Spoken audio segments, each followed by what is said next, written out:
Thanks for joining us on Focus on Africa from BBC World News. Let's start in South Africa because the weather has slightly improved after some of the worst flooding in living memory.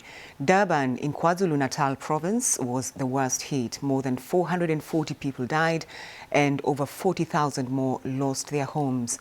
Dozens are still missing. Now, the rains have subsided for now, but there is a risk of waterborne diseases. Esther Kahumbi has this update. Residents continue to wade through the waters of the flood-stricken KwaZulu-Natal and Durban. Families and communities torn apart. They're still looking for their missing relatives, but with each passing day, the faint hope of finding them alive dwindles further. What started as a rescue mission has now turned to recovery. The search is now for bodies. We are here looking for our neighbor who was swept away by the river. We are sure that she was swept by the river because we have found her son's body, but we haven't found her. Things are really bad because the son is in the morgue, and we are confused about what to do with his remains while we haven't found his mother.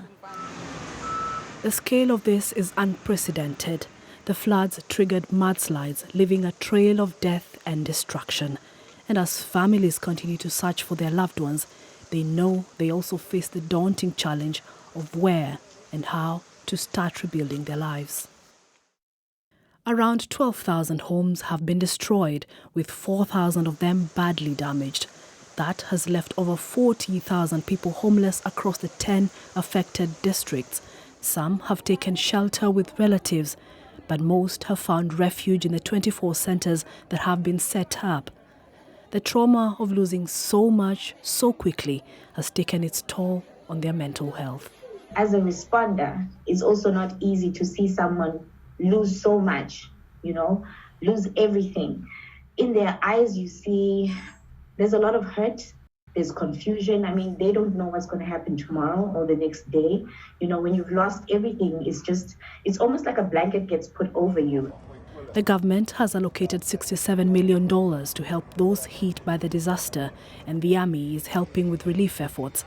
But schools have also been badly damaged. They had just opened for a new term when the floods hit, and over 600 of them were destroyed, with those still standing being used as shelters. Well over 250,000 students have been affected.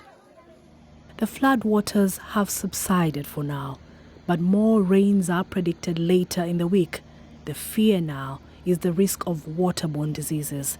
And if the rains do come, these communities know they must remain on high alert.